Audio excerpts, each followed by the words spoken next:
Hadirin hadirat rahimakumullah, pada kesempatan yang baik ini monggo kita senantiasa memanjatkan puji syukur kehadirat Allah Subhanahu wa Ta'ala atas limpahan nikmatnya kita kembali dipertemukan di majelis yang insya Allah barokah dalam keadaan sehat walafiat. Salawat dan salam kita haturkan pada junjungan kita Nabi Agung Muhammad Sallallahu Alaihi Wasallam.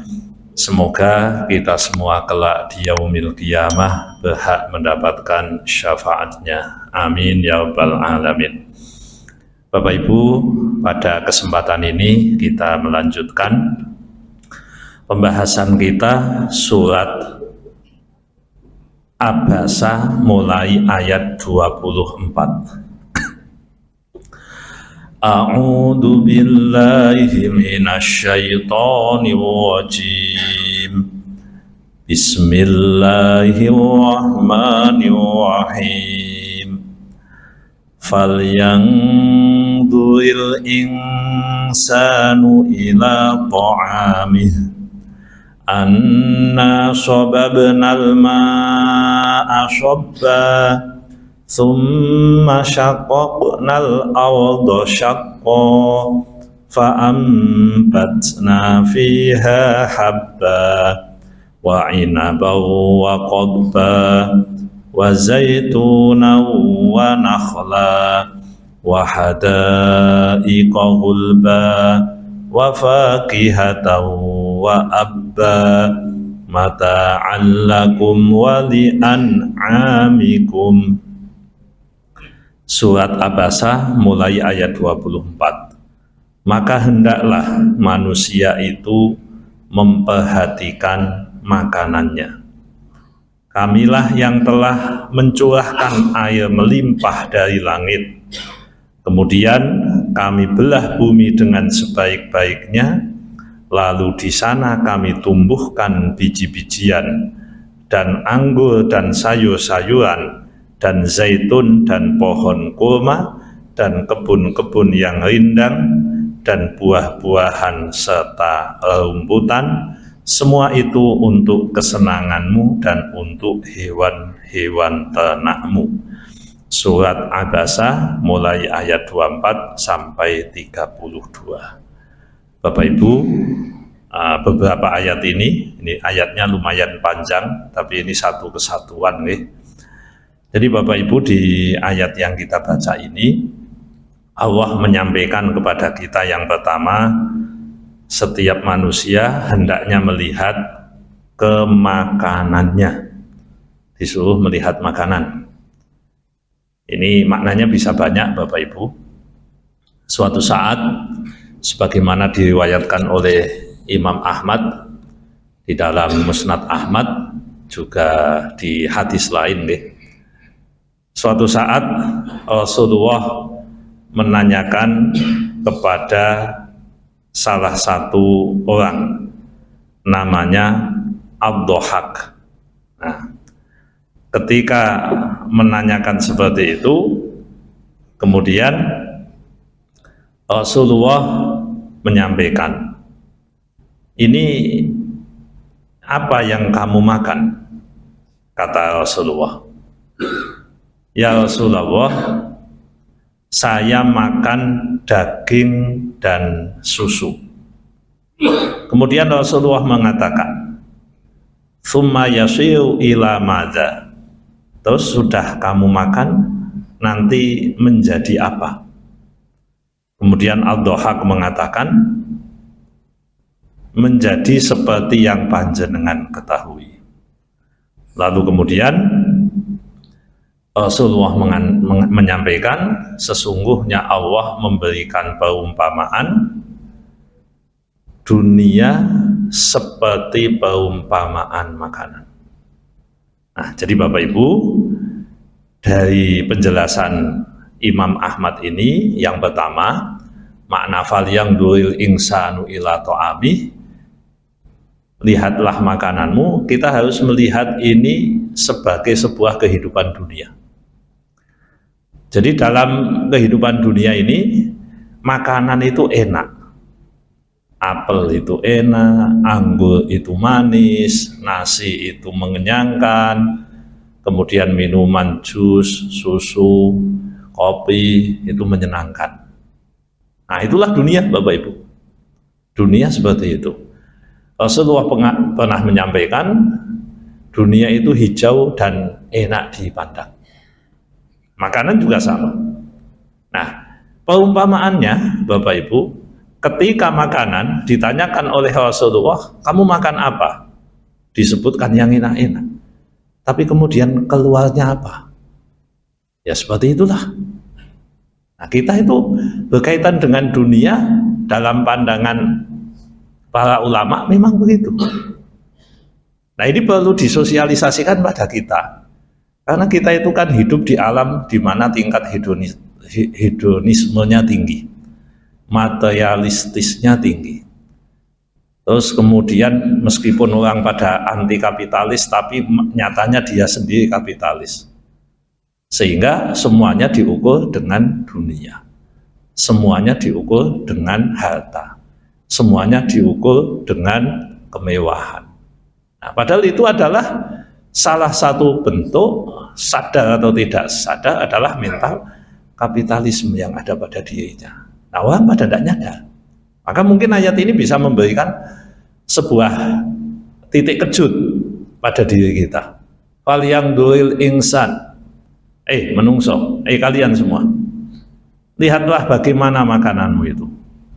Kemarin apelmu masih bagus, 3 hari busuk. Mau tidak kamu makan itu? Tidak mau. Bahkan yang sudah kita makan saja itu berubahnya menjadi sesuatu yang kita tidak pernah mau melihatnya. Kita anggap itu sebagai sebuah kotoran, kita anggap sebagai sebuah hal yang menjijikkan. Nah, dunia seperti itu gambarannya. Gambarannya seperti itu. Kapan kita menganggap itu menjijikkan? Nanti kalau udah mati, Bapak Ibu. Kalau sekarang belum, karena apelnya masih hijau, belum busuk, belum masuk ke tenggorokan, belum masuk ke usus. Begitu nanti masuk ke usus apelnya, udah. Nah, cuma orang bisa enggak berpikir seperti ini? Bisa enggak orang kemudian mengenyitkan dahinya untuk membayangkan bahwa dunia saya seperti ini? Maka Bapak Ibu, untuk memperluas makna ini, karena memang ini bicara tentang makanan, makanan yang kita makan itu Bapak Ibu, ada 2 kemungkinan, hanya 2, halal atau haram. Ya meskipun nanti hadisnya ada tengah-tengahnya, wa bainahuma mustabihat atau mutasyabihat. Di antara keduanya itu ada yang syubhat, ya. Tapi standar dasarnya adalah makanan ini halal atau haram.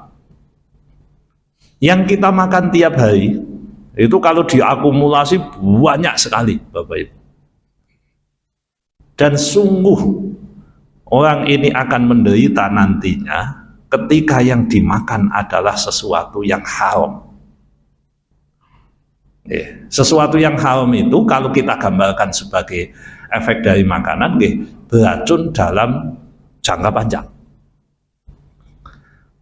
Orang tadi saya itu baca di Facebook Bapak Ibu, seorang dokter itu menceritakan tentang jantung bocor. Nah, jantung bocor itu faktornya apa coba? Gudigen. Loh, ini kan aneh. Gudigen kok bisa membuat jantung bocor? Tapi dianalisa. Teman-temanmu banyak yang gudigen ya? Iya. Kamu tinggal di satu tempat? Iya. Terus kemudian begini. Singkat cerita, itu karena proses panjang makanan yang kurang bagus, sanitasi yang kurang bagus, dan seterusnya. Lah kok jantungnya sing bocor?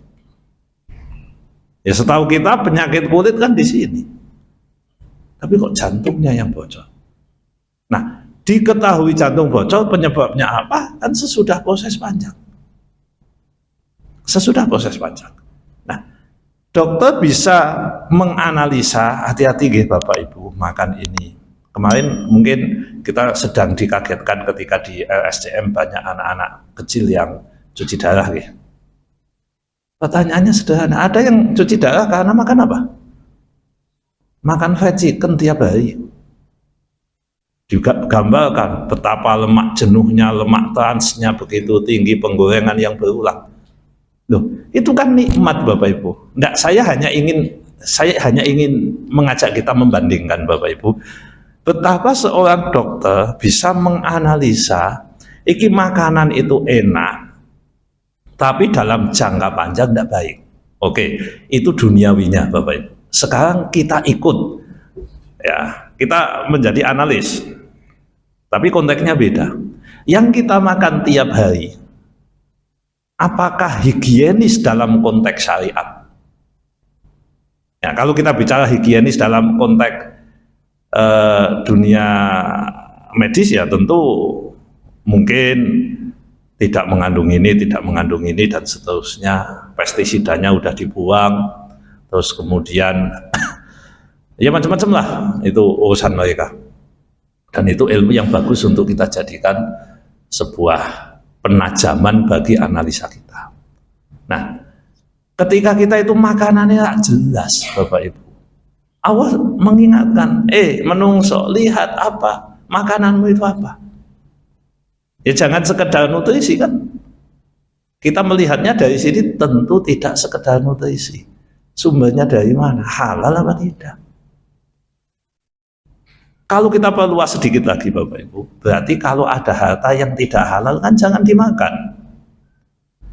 Kata Allah di Quran itu, kulu min thayyibati ma razaqnakum.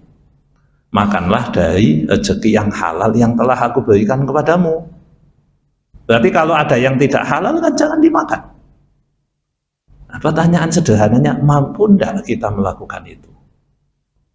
Bisa enggak kita melakukan hal yang seperti itu? Dan itu berlaku kontinu, tidak hanya 1-2 kali, tapi berlaku seumur hidup. Nah, ini gambaran luas dari fal yang duril insanu ila ta'ami. Mbok yo menungso niku melihat makanannya. Makanannya itu dilihat. Terus Bapak Ibu, tadi kita bicara tentang perumpamaan yang disampaikan oleh Imam Ahmad, kemudian bicara tentang bagaimana kita membandingkan nutrisi dengan kehalalan, halalan thayyibah dan seterusnya. Yang berikutnya Bapak Ibu,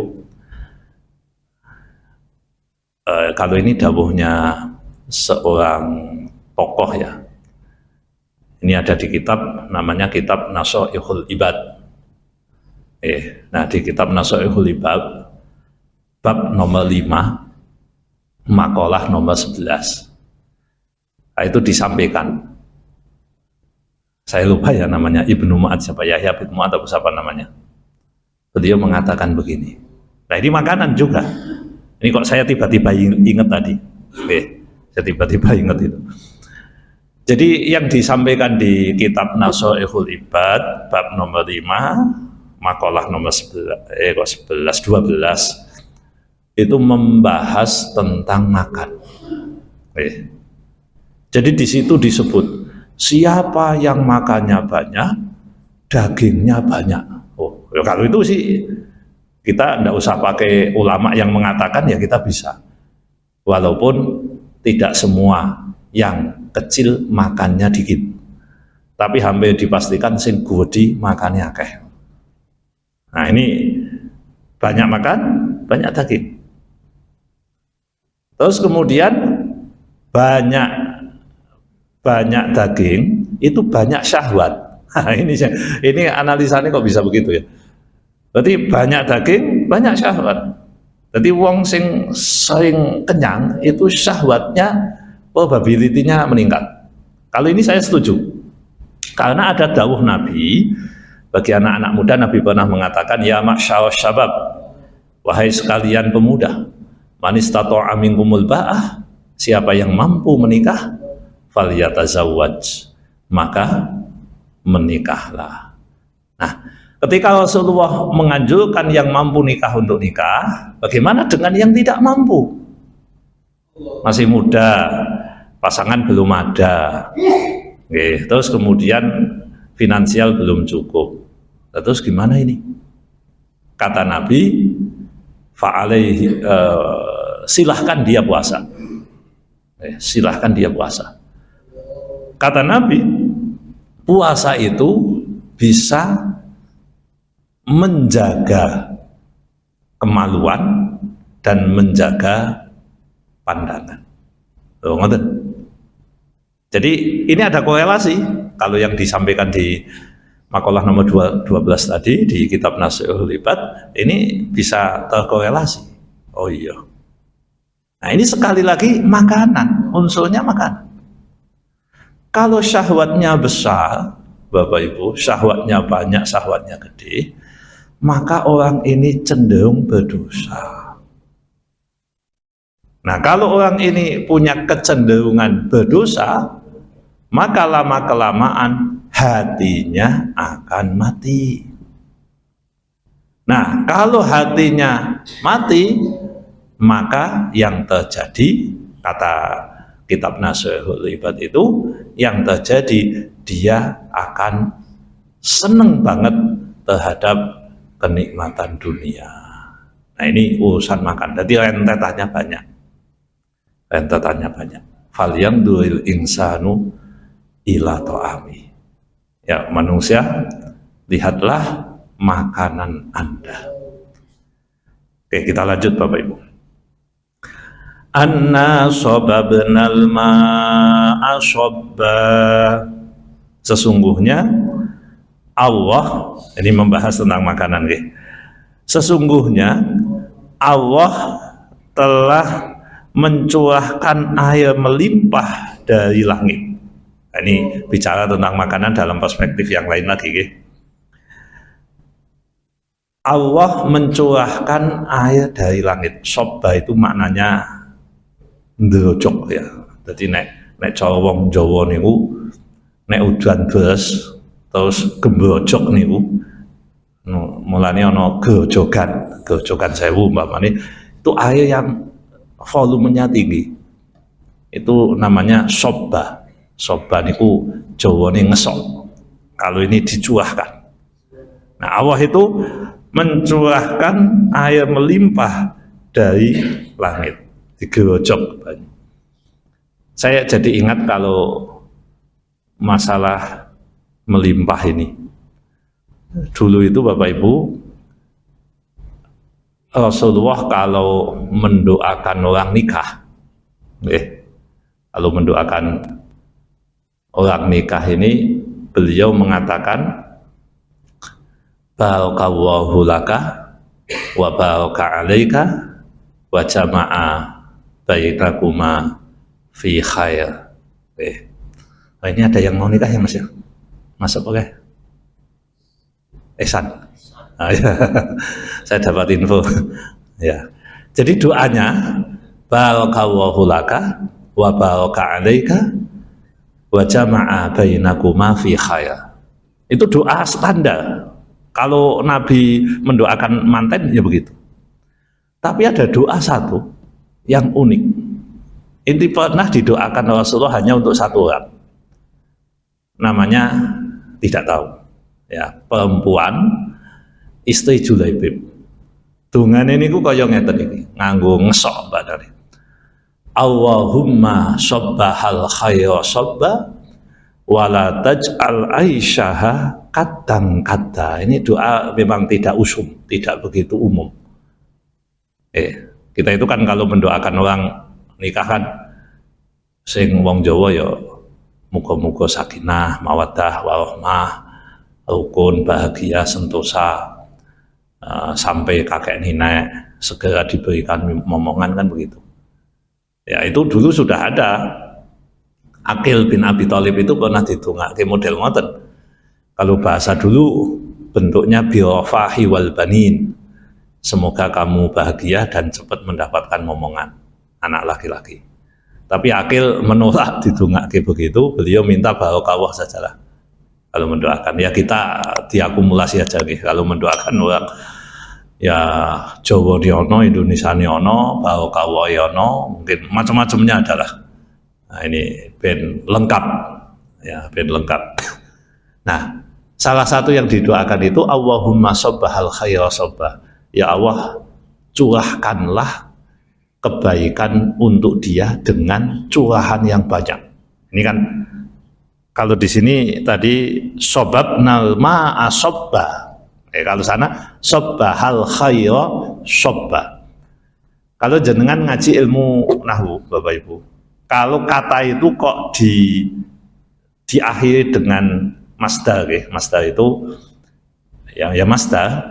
Sobba, ini kan anna sobabna itu maknanya ngerjogake.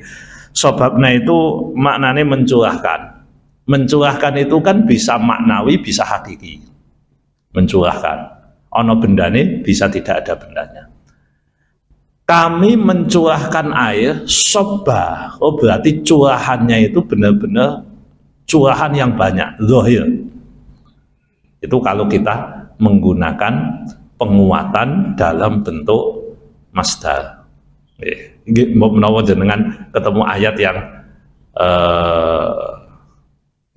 ini di bawahnya ada juga syakoknal aldo syakokna bedah, ya membelah, syako dengan membelah. Itu maknanya berarti belahannya itu memang real, nyata, bukan sesuatu yang imajinatif. Niku kalau jenengan mau melihat, makanya nanti kalau kita belajar hukum syariat, ya analisanya seperti ini penting. Ini bicara tentang realita atau bicara tentang idealisme. Nah ini kan kita harus melihat dari sisi itu. Nah jadi Bapak Ibu ketika Rasulullah mengatakan Allahumma sobbahal khaira sobbah, itu berarti curahannya beneran. Dan apa yang terjadi? Itu istri Julaibib. Istri Julaibib itu menikah dengan Julaibib. Kebetulan Julaibibnya itu orangnya tidak secara fisik dia kurang, secara finansial dia lemah, terus secara nasab dia juga tidak jelas. Pokoknya entek-entekan. Tapi soleh. Keunggulan dia hanya satu, soleh, selainnya tidak ada. Nah kemudian didungakni Nabi seperti itu, dan Julaibib akhirnya meninggal dalam perang, dan istrinya diberikan keluasan rezeki. Itu namanya sobba, ya, sobbahal khaira sobba. Kalau di sini mencurahkan air dengan curahan yang besar. Nah, jadi Bapak Ibu memang dunia ini sesudah Allah nurunkan air, kemudian Allah membedah bumi, membedah bumi. Kalau ini kan cilik, bedayanya cilik, tukul tinggi. Nek megatrust tidak tahu ya, megatrust sudah terjadi belum? Nah, mengikuti berita megatrust betul Pak? Kan ada gempa apa itu? Ya ada itu toh yang disampaikan BMKG. Wah, nek niku wallahu alam saya tidak tahu, tapi ya gempa itu memang akan terjadi. Kalau ini bukan, ini tidak membahas gempa meskipun disebutkan kemudian kami belah bumi dengan sebaik-baiknya. Jadi pembelahannya itu terukur dan bermanfaat. Kalau Allah menghendaki pembelahan tidak bermanfaat, niku dibuat lubang aja 5 meter selesai kalau jenengan Bapak Ibu. Sejauh 5.000 kilo dibelah 5 meter aja selesai kalau jenengan. Jenengan yang umpamanya yang dibelah wilayah sini, jenengan sing wetan so ini. Bangun jembatan butuh waktu lama, ekonomi macet, semuanya harus pakai helikopter kan kalau itu. Belum lagi dampak sosialnya luar biasa. Kalau Allah menghendaki, tapi ini sedang membicarakan makanan. Jadi dibelah buminya dikit aja, supaya apa? Supaya memberi ruangan yang cukup kepada tumbuh-tumbuhan. Jadi tumbuh-tumbuhan itu kalau kita bicara tentang akar tunggang, kita bicara tentang apa namanya, kita bicara tentang ini tanaman dan seterusnya, itu kan tetap dia butuh space loh Bapak Ibu. gitu. Saya itu kan wong tani kan, ngerti Bapak Ibu. Aneh kan? Jadi ketika tanaman itu berkembang, umpamane pelem berkembang, itu tanahnya itu kan tidak naik. Kudune kan ada space yang naik tuh Bapak Ibu. Gitu. Mesti ini kan begitu karena ada sesuatu yang masuk. Wong kita ndak duduk kok, nggak gali kok. Ini loh, ini tiang panjang umpamane mau dimasukkan kan tanahnya harus digali dulu. Nah kalau tiang panjang ini kan tidak berkembang.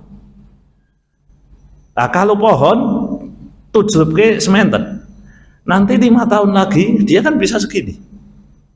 Lah tanahnya itu kemana itu? Sing disogok niku teng pundi, Pak? Lah ini Allah summa syaqaqna. Dikasih jalan oleh Allah itu. Nah, dibuka. Lah itu yang ngatur Allah, terukur. Jadi tidak bahasane wong Jawa kok ora gerong. Nek tanah gerong kan ambrol, Bapak Ibu. Tebing ditanami mesti ini kan tambah ndak kuat toh. Kok ini iso tambah kuat? Ini ada tebing tinggi, terus kemudian rawan longsor, ditanami tanaman tertentu. Katanya akarnya bisa mengikat. Tuh Bapak Ibu, iku rumusane Gusti Allah niku wis canggih. Kula panjenengan nonton ngoten niku masyaallah. Betapa maha dahsyatnya kekuatan Allah ngoten niku. Cuma kula jenengan iki apa tak nglegewonan. Jadi kita itu kan kadang yang begitu-begitu itu ndak pada mikir. Padahal Allah nyuruh kita mikir.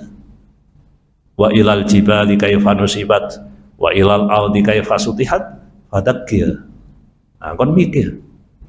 Afala tatafakkarun, afala taqilun dan seterusnya. Jadi kemudian kami belah bumi ini dengan sebaik-baiknya, fa'ambatna fiha habba, lalu di sana kami tumbuhkan biji-bijian, wa inaba wa qodbah, dan anggur dan sayur-sayuran. Menurut kacamata agama Bapak Ibu, bahwa tumbuhnya tumbuhan, sayur-sayuran dan seterusnya itu yang menumbuhkan Allah. Faktanya tidak ada rekayasa apa-apa ya, jadi hutan di Kalimantan itu dulu tidak ada yang nanam Bapak Ibu. Tumbuh kabeh dhewe ya iso kayune gwedi-gwedi. Ana menungso malah do rusak. Ada manusia sebagian malah do kacau. Nah, jadi kalau ada yang menolak, enggak, yang menumbuhkan ini bukan Allah, yang menumbuhkan manusia. Ya logikanya dibalik. Dulu sebelum Anda hidup, bumi ini udah hijau. Bumi ini sudah punya kandungannya, dan kandungannya ini tidak ada yang ngatur kecuali Allah. Wa inaba wa qodbah, anggur dan sayur-sayuran. Wa zaituna wa nahla, zaitun dan pohon kurma. Wa hada'iqa dan kebun-kebun, hulba yang rindang, wa faqihata wa abba, buah-buahan serta rambutan. Ini contoh saja Bapak Ibu. Sebenarnya kalau kita mau bedah satu persatu dari apa yang disampaikan oleh Allah di ayat ini, ya ada hikmahnya. Jadi ada pohon zaitun, ada pohon kurma, yang tadi disebut itu ada anggur. Di sini ada 3, anggur, zaitun, dan kurma. Ini disebut di dalam Quran. Dan nanti pohon anggur sendiri itu nanti jadi makanan penduduk surga.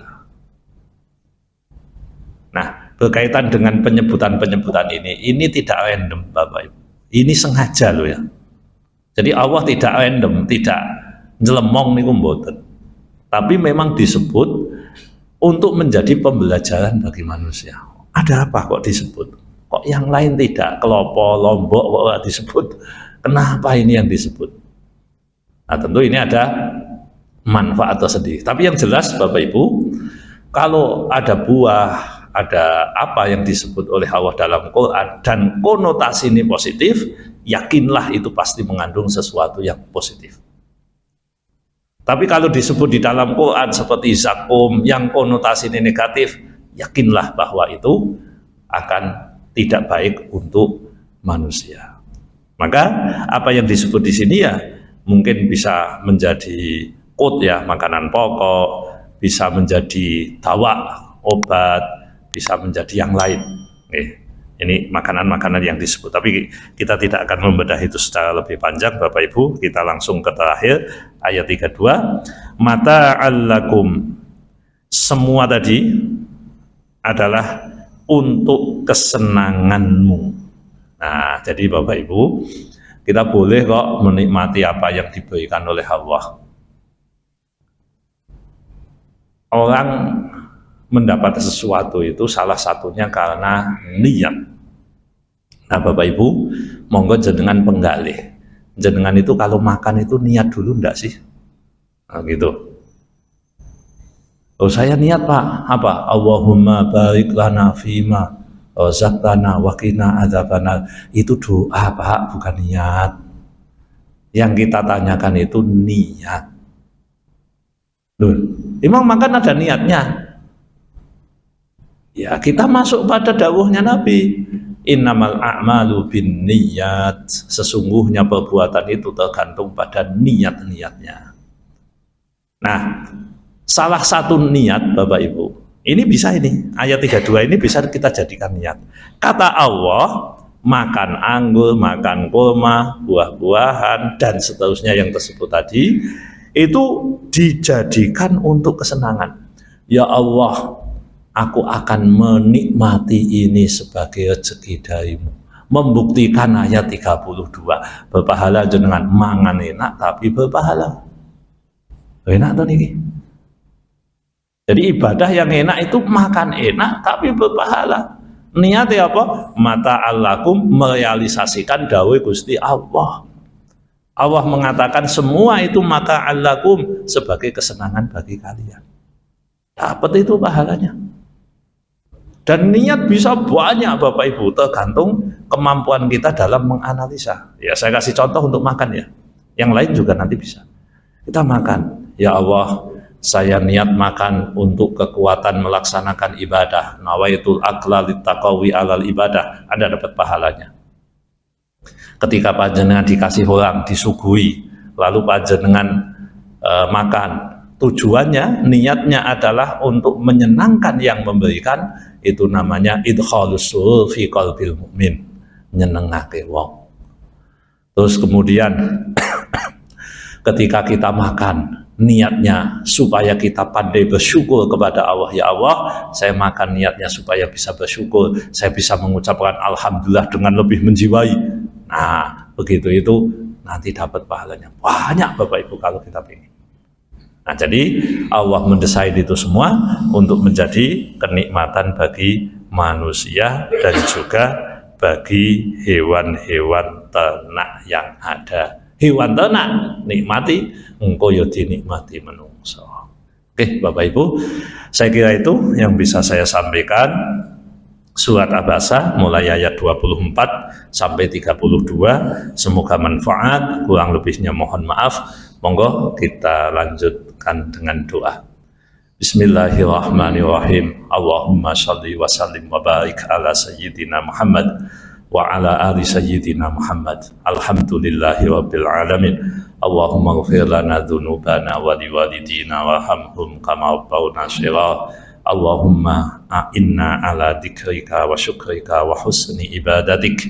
Rabbana atina fid dunya hasanah wa fil akhirati hasanah wa qina adzabannar. Wa sallallahu ala sayyidina Muhammad walhamdulillahi rabbil alamin. Terima kasih. Kurang lebihnya mohon maaf. Assalamualaikum warahmatullahi wabarakatuh.